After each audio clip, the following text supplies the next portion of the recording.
motivated what we now have is the Bible were in the minority for a long time.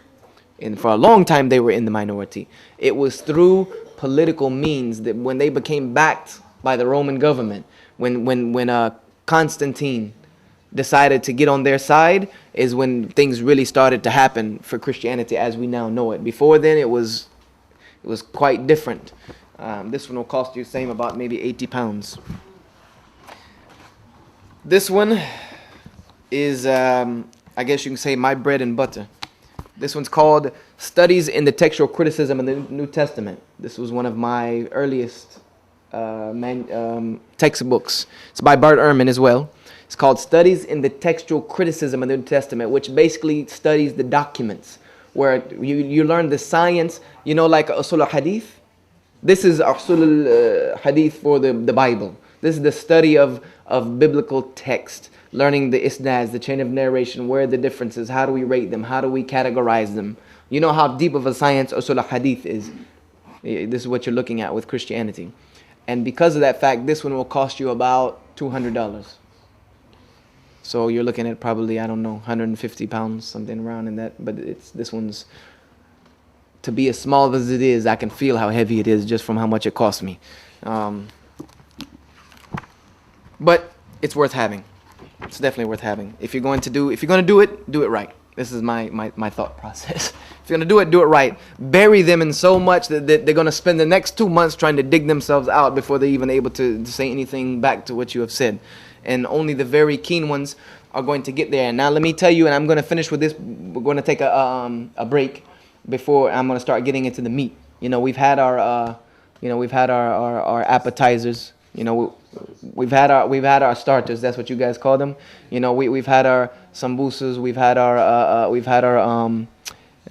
chutney and papas, and now it's time to get into some meat. But before we do that, I'm going to give you some of the psychology of a Christian real quick, and why they come to the conclusions they come to, and how to understand them.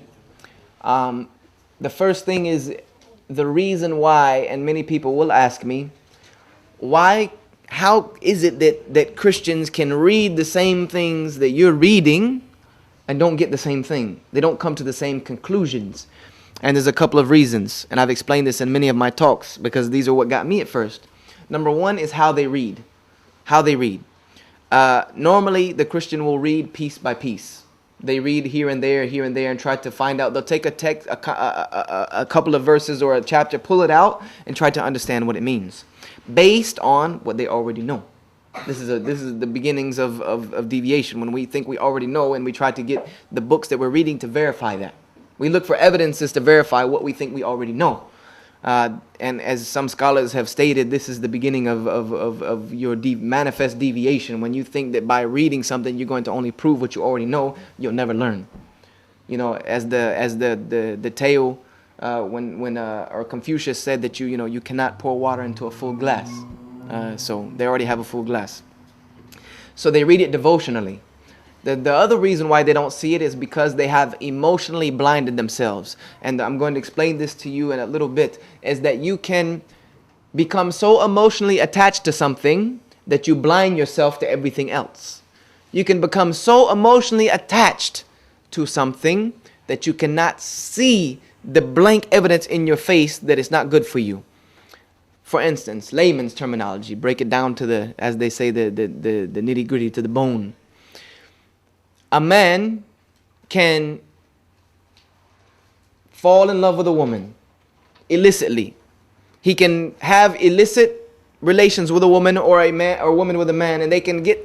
This is one of the reasons Allah subhanahu wa ta'ala has placed these barriers in the Quran, where He says, oh man, my mind is getting away from me. Do not approach. La taqrabu zina fa innahu kana fahisha wa sa'a sabila. Don't even go near it. Why? Because there's this danger that when a man and a woman spend too much time with each other in the wrong way, they build an emotional attachment, and that emotional attachment can blind them to the realities of what they're doing. It can make them justify everything they're doing in their own eyes, and can even blind them to maybe the realities of the person in front of them. That's why Islam's system is so is so logical, so rational, and it works the right way. And most of the time when we know that Muslim divorce is on the rise, is because the beginnings of the relationship began wrong. Marriages that begin with emotions usually end in divorce. Let me tell you this. This is just the way it is. When you build the foundation on the basis that Allah subhanahu wa ta'ala's pleasure is involved first and foremost, and then you build upon that principle, then the emotions that come are put there by Allah subhanahu wa ta'ala, and they're pure. The ones that you build illicitly are impure. They're from shaitan. So people can emotionally attach themselves to something and blind themselves, like a drug addict. A drug addict does drugs knowing that they harm them, knowing it's not good for them, but they have become so emotionally attached and dependent upon it that they don't care. Or they blind themselves to the fact, and they don't even let themselves see it anymore. So this is what I mean by becoming emotionally attached.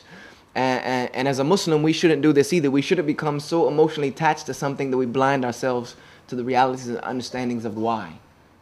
Because we should always be able to tell it, even as a Muslim, even when it comes to our deen, this is not a good process.